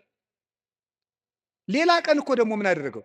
ዳዊት ወልዴ ቃልከ ማይዜኒ፣ ዳዊት ወልዴ ቃልከ ማይዜኒ። ዳዊት ስትዘምር እኮ ደስ ይለኛል እና በገና ደርድርልኝ አለው። የዋሁ ዳዊት በገና ሊደረድር ሲሄድ ጦሩን ሳኦል ይዞ ሲወረውርበት አድነን እግዚኦን ብሲ እኩይ፣ አቤቱ ከክፉ ሰው አድነኝ ሲል ጦሩ ሁዳ ከግድግዳው ላይ ተተከለች። ያንን ደግሞ መልሶ ሌላ ቀን ፈልጎ ፈልጎ ፈልጎ አገኙ። አሁንም ሳይገለው ጥሎት ሄደ። ሳኦል እየፈለገው ሄደ። ዳዊት ግን ይላል ለይግቡ ድኅሬሆሙ ጸላእቴ፣ ጠላቶቼ ወደ ኋላቸው ይመለሱ ይላል። ሳኦል መንገድ ጠፍቶት ተመለሰ። ደክሞ ማሸነፍ የእግዚአብሔራዊነት። ከዛ ምን አደረገ? ጎልያድ በመጣ ጊዜ ዳዊት በሰይፍ ነው ያሸነፈ በጠጠር? እስኪ ንገሩኝ። ስለዚህ የዳዊት ጉልበት ሰይፍ ወይስ እግዚአብሔር? ንገሩኝ እንጂ። ጠጠሯ ናት ያሸነፈች ወይስ የእግዚአብሔር ስም? የእግዚአብሔር ስም ከተጫናት ጠጠርም ኃይል አላት። እግዚአብሔር ከሌለው ግን ሰይፍም ያስገድላል። ጎልያድ ሰይፍ ይዞ ሄደ፣ ዳዊት እግዚአብሔርን ይዞ ሄደ። ከዚያ በኋላ ስም ወረገመኒ በአማልክት ይሁርኩሳን፣ በረገሙ ጣዖቶቹ ረገመኝ። ዋንሰን ሳይኩ ሰለስተ አይባነ ሙስተ ፈለግ፣ እኔ 3 ድንጋዮችን ከባህር አነሳው። ወጸፍክዎ ዲበ ፍጽሙ፣ ግንባሩን አልኩት። አሚሃ ወድቀ በኃይለ እግዚአብሔር፣ በእግዚአብሔር ኃይል ያን ጊዜ ወደቀ። ወነሳይኩ ዘምላዕሌሁ ሰይፈ፣ ከሱ ሰይፍን ወሰድኩ። ወመተርኩ ርዕሶ ለጎልያድ፣ የጎልያድን አንገትም ቆረጥኩት አለ። በራሱ ሰይፍ እንዲወድቅ ያደረገው ጉልበቴ ሆይ፣ እስኪ በሉ ሁላችሁም ንገሩ እንጂ። አዎ ይህን የሚያደርገው የእግዚአብሔር ስም ነው። ቅዱስ ዳዊት አንተ ብላቴና ጨንገር ይዘህ የምትመጣ እኔ ውሻ ነኝ ነበር ያለ ጎልያድ። ናና እንግዲህ ስጋህን ለሰማይ አዕዋፍ ለምድር አራዊት ቆራርጬ እሰጠዋለሁ አለው። አዎ አንተ ከውሻም ታንሳለህ። ውሻ ጌታውን ያውቃል፣ አንተ ግን ፈጣሪን አታውቅም። አንተ በሰይፍ ትመጣለህ፣ እኔ ግን አንተ በምትገዳደረው በእስራኤል አምላክ ስም እመጣለሁ። የእግዚአብሔርን ስም ይዞ ሄደና ያንን 6 ክንድ እስራኤልን ያስጨነቀ ሰው ገረሰሰው። ስለዚህ ጉልበቱ እግዚአብሔር። ጉልበቴ ሆይ እወድሃለሁ። ከገዛ ቤተ መንግስቱ አኪጦፌል የሚባል መካሪ ተነስቶ አቤሴሎምን የገዛ ልጁን አስነስቶ ምንድን ነው ያደረገ? ዳዊትን ሲያዋርደው የዳዊትን ሚስቶች በሙሉ እስራኤል በተሰበሰቡበት ድንኳን አስጥሎ አገር እያየ የአባትህን ሚስቶች ድፈራቸው ብሎ ገብቶ የአባቱን ሚስቶች እንዲደፈር በመጽሐፍ ቅዱስ የተጻፈ ነው አድርጎ አኪጦፌል የሚባል ሰው አዋረደው። ዳዊትን ሄደ፣ ተሳድ ወጥቶ ሄደ ከቤተ መንግስቱ። ዳዊት ኃያል እኮ ነው። ስሙ ሲጠራ እኮ ሽም ይደነግጥለት ነው። ኃያላን የጦር መሪዎች አሉት። ግን ምንድነው ያደረገ? እግዚኦ ሚበዙ ለይሳቅዩን፣ ብዙሃን ቆሙ ላይ ሌ ብዙሃን ይቤልዋ ለነፍሴ እያድህነኪ አምላክኪ አንተሰ እግዚኦ ምስካዬ አንተ። አቤቱ የሚያስጨንቁኝ ምንኛ በዙ፣ ብዙዎች በእኔ ላይ በጠላትነት ቁመዋል። ሰውነቴንም የሚያድንሽ የለም ይሏታል። አቤቱ አንተ ግን መጠጊያዬ ነህ፣ ከራሴ ላይ በላይ ያለ ዘውድም አንተ ነህ እያለ በልቡ ተንበልብሎ ካሸዋ ላይ ወድቆ ያለቅስ ነበር። የዚያ ጊዜ አኪጦፌል ይገርማችኋል፣ አገሩ ገብቶ ዳዊት ከተመለሰ አይምረኝም ብሎ በገዛ እጁ ታንቆ ሞተ። ዳዊት አኪጦፌል እንዲህ ብሎ ሲመክር ማዶ ላይ ደግሞ በመጽሐፈ ሳሙኤል እንደተጻፈው ማዶ ሄዶ ዮርዳኖስን ሸገር ብሎ በቀትር እግዚኦ እልዋ ለምክረ አኪጦፌል፣ አቤቱ ጌታዬ የአኪጦፌልን ምክር አፍርስበት ይላል። በዳዊት ሞት እየተመከረ ዳዊት ምን ያደርጋል? አቤቱ የአኪጦፌልን ምክር አፍርስበት ይላል። የመከረበትን ሰውዬ ሄዶ እንዳያስረው ተሰዷል። ጉልበት የለውም ዳዊት፣ ሰራዊት አልቆበታል። ስለዚህ ምን አደረገ? አንድ ጉልበት አለው፣ እግዚአብሔር ነዋ። የአኪጦፌልን ምክር አፍርስበታል። አኪጦፌል ምን አደረገ? መላው አእላፈ እስራኤል ሰብስብ፣ የዳዊትን ሚስቶች በአደባባይ አስነውራቸው። የዚያን ጊዜ ዳዊት እንደተዋረደ ቀን እንደጣለው የእስራኤል ሰዎች ያውቃሉ። ያን ጊዜ ዳዊትን ተከትለን ሂደን እንግደለዋል፣ የአባትህን አንገትም ቆርጫ እመጣልሃለሁ ብሎ መከረ። እንዲህ ብሎ ሲመክር ዳዊት ምን አለ? አቤቱ የአኪጦፌልን ምክር አፈርስበት ሲል ምን አለ መሰላችሁ? እግዚአብሔር በጠላቱ በአቤሴሎም ላይ የምክር ጥርጥር አሳደረ። አይ የአንድ ሰው ምክር አይመቃም፣ ሌላ ሰው ምክርን ጨምር የተባለ አለና የዳዊት የቀድሞ አማካሪ የነበረ ኩሲ የሚባል ሰው ነበረ። ሽማግሌውን ኩሲንም እስኪን ጠይቀው አለው። ኩሲ እንደምን አለ? ደህና ነኝ። ምን ነው ቀድሞ ስታማክረው የነበረው ዳዊት ሲሰደድ እዚህ ቀረ? እኔ ምን ጊዜ የማማክር እግዚአብሔር የቀባውን አለው። ውስጡ ቅኔ ነው። ቅኔው ምንድን ነው?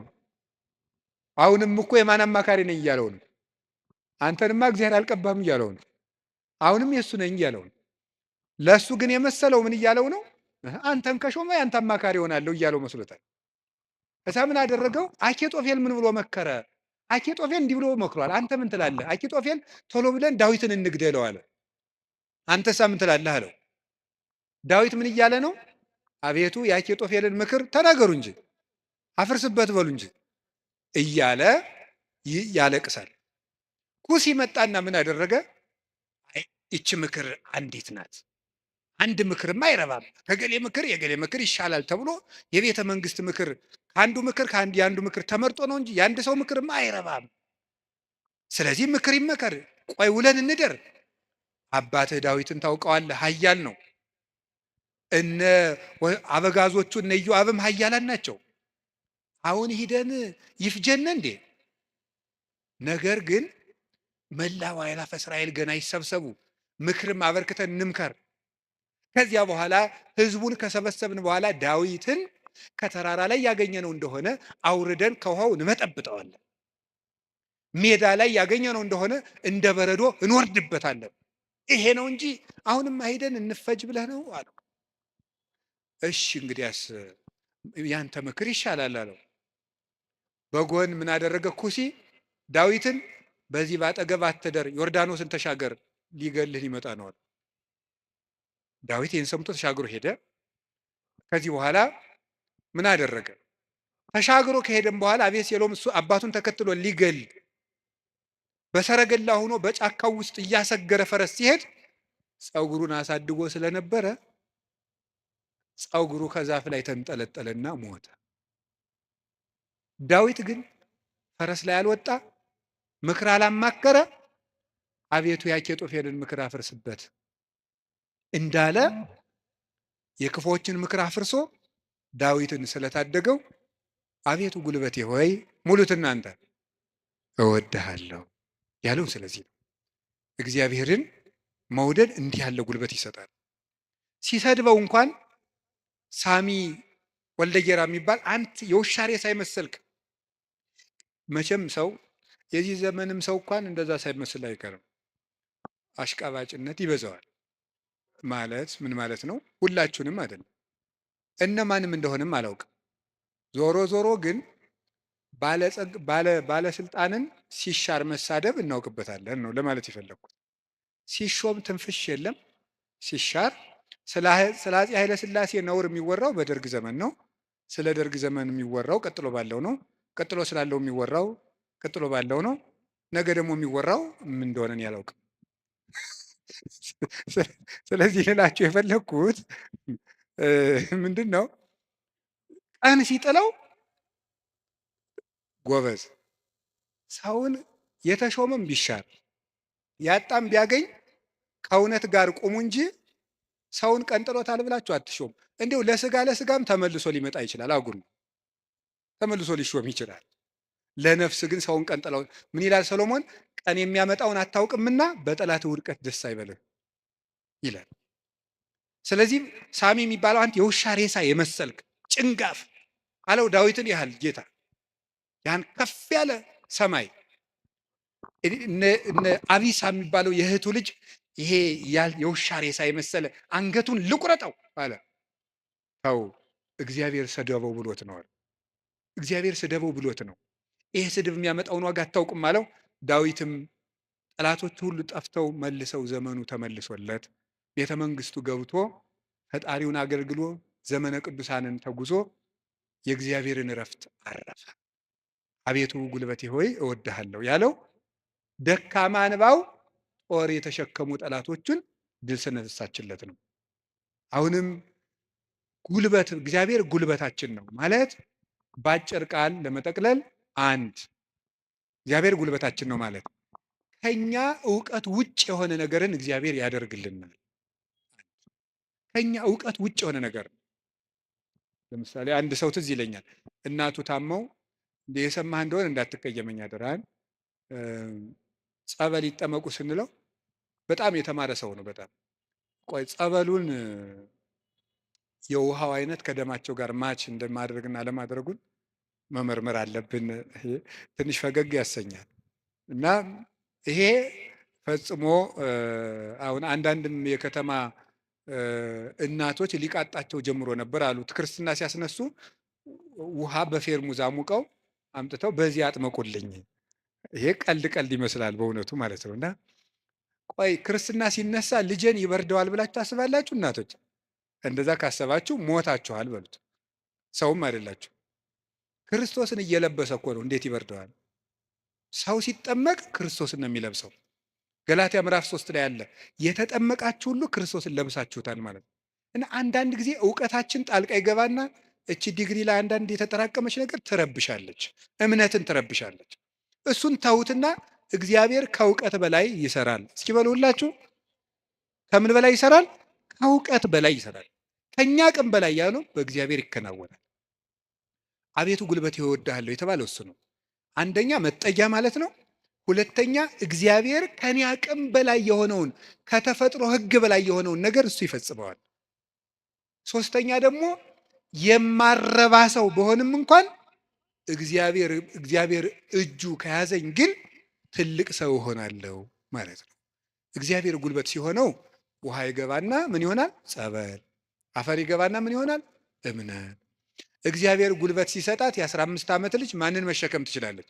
ድንግል ማርያም እግዚአብሔርን ተሸከመችው። እግዚአብሔር ጉልበት ነው። እሱ ጉልበት ባይሆናን እሳትን ማን ይታቀፋል? ማንም። እግዚአብሔር ጉልበት ሲሆን እሱን እንኳን እንችለዋለን። ስለዚህ የእግዚአብሔር ቤተሰቦች በእግዚአብሔር በርቱ፣ እግዚአብሔርን ጉልበት አድርጉት። ሁላችንም በእግዚአብሔር እንመካ። ሁልጊዜ ጸልዩ። አንድ ነገር ብቻ ልናገር፣ ወደ እግዚአብሔር ለመሄድ ከየት ልጀምር ካላችሁኝ ጸልዩ። መንፈሳዊ ሕይወት ከየት ዛሬ ምናልባት ዛሬ ብቻ ቃለ እግዚአብሔር የምትሰሙ ሰዎችም ትኖራላችሁ። ዛሬ ድንገት የመጣ መጥቶ የማያውቅም ሊኖር ይችላል። መንፈሳዊ ሕይወት ከየት እንደምጀምር ግራ ገብቶኛል ካላችሁ መንፈሳዊ ሕይወት መጽሐፍ ቅዱስ ሂድና አጥኑ ወይም እንደዚህ አድርጉ ወይም እንደዚህ አይደለም። መንፈሳዊ ሕይወት መጀመሪያ ከጸሎት ጀምሩ። በቃ ሌላ መጀመሪያ አባታችን ሆይ በቃ እሱም በሉ። ከዛ ቤተ ክርስቲያን ውስጥ ተሳተፉ፣ አስቀድሱ። ከዚያ በኋላ መጽሐፍ ቅዱስን በደንብ ተማሩ። እነዚህ ሶስቱ ሁልጊዜ የቤት ስራ እሰጣችኋለሁ፣ እኔም እናንተም ታደርጉታላችሁ። አሁን ዛሬ መልሼ ልሰጣችሁ ነው። ከዚህ በኋላ በሄድኩበት ሁሉ እናገራለሁ፣ ሰው ቢሰለችም ባይሰለችም። እንደ ከርቤ እስከምትመር ድረስ ተናገር ብሏል አንድ የቤተ ክርስቲያን አባት። እሺ፣ አንደኛው በቀን እንድታደርጉት ሁልጊዜ ነው የምነግራችሁ። እዚህ መድረክም ተናግሬያለሁ። አንደኛው በቀን አንድ ምዕራፍ መጽሐፍ ቅዱስ አንብቡ። ሁለተኛው በቀን ቤተ ክርስቲያን ሳትገቡ አትዋሉ። እንዲሁም ከዛሬ በኋላ በሰበኩበት ሁሉ ለመናገር ነው ቃል የምገባው እግዚአብሔር ቢረዳኝ። እነዚህን 5 ነገሮች ሰው እስኪያደርጋቸው ድረስ ከቻልኩ እስከምሞት እናገራለሁ። እናንተም በጸሎት ካሰባችሁኝ እና ካስጨረሰኝ። ስለዚህ የመጀመሪያው አንድ ምዕራፍ መጽሐፍ ቅዱስ በቀን አንብቡ። ሁለተኛው ቤተ ክርስቲያን ሳትገቡ አትዋሉ። በቀን መግባት የማያስችል ተፈጥሯዊ ግዳጅ ከገጠማችሁ ደጅ ላይ ቆማችሁ ሂዱ። ሶስተኛው በሳምንት አንድ ቀን ቢያንስ አስቀድሱ። ውስጥ ገብታችሁ በሳምንት አንድ ቀን ቢያንስ ማለት ነው። አራተኛው ንስሐ ግቡ።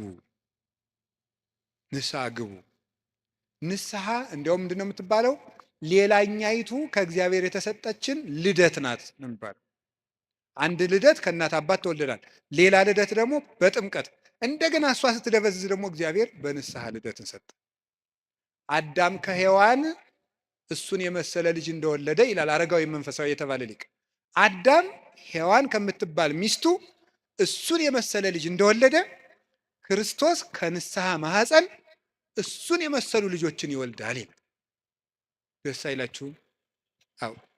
እዚያ ንስሐ ማህፀን ውስጥ ገብተን እንደገና ክርስቶስን የመምሰል አባታችን እግዚአብሔርን የመምሰል እድል አለን። እሱ የመንፈስ ቅዱስ ጉልበት ስለሆነ ነው አቤቱ ጉልበቴ ሆይ እወድሃለሁ እንድንል የፈለግኩት። ንስሐ ግቡ። የመጨረሻው ጸልዩ። ሳትጸልዩ አትብሉ። ሳትጸልዩ እቤት አትውጡ። ብትችሉ ስግደት ስገዱ። ስገዱ። ጥቂት ጥቂት ስገዱ። ትንሽ ትንሽ ትንሽ ትንሽ ከቻላችሁ 41 ካቃታችሁ 21 ካቃታችሁ 7 ካልሆነም 3። ይኸውላችሁ እኛ ለእግዚአብሔር ስንሰግድ ሰይጣን ከኛ እግር ይወድቃል። ሰው ለእግዚአብሔር ሲንበረከክ የሚያንበረክኩት ከእሱ ስር ይንበረከካሉ። ዳዊት ለእግዚአብሔር ይንበረከካል፣ እግዚአብሔር የዳዊትን ጠላቶች ለዳዊት ያንበረክካል። ቀመሩ ይሄ ነው። እኛ ለእግዚአብሔር እንንበረከክ፣ የሚያንበረክኩንን አጋንንት ደግሞ እግዚአብሔር ያንበረክካቸዋል። ሰው ለእግዚአብሔር ሲንበረከክ ትልቅ ነገር ነው። ስለዚህ ጥቂት ጥቂት ስግደት በቀን ስገዱ። ጸልዩ። ጸሎት አታቋርጡ። ለጸሎታችሁ ደግሞ ቀመር አታብጁለት። ማለት ምን ማለት ነው? ዛሬ ንጹህ ነኝ ልጸልይ፣ ዛሬ ረክሻለሁ አልጸልይም። በቃ ሁልጊዜ ዝም ብላችሁ ጸልዩ። ሁልጊዜ ጸልዩ። ይህን ያደረግን እንደሆነ እግዚአብሔር ጉልበት ይሆነናል ልላችሁ ፈልጌ ነው። መድኃኔዓለም ለሁላችንም ጉልበት ይሆነን። የትንሣኤውን ብርሃን ለሀገራችን ያብራልን። የጨለመብንን ነገር ሁሉ በትንሣኤው ብርሃን ያርቅልን። ለተጨነቁ ሁሉ መድኃኔዓለም ሰላምን ይስጥልን። አቤቱ ጉልበቴ ሆይ እወድሃለሁ። ወስብሐት ለእግዚአብሔር።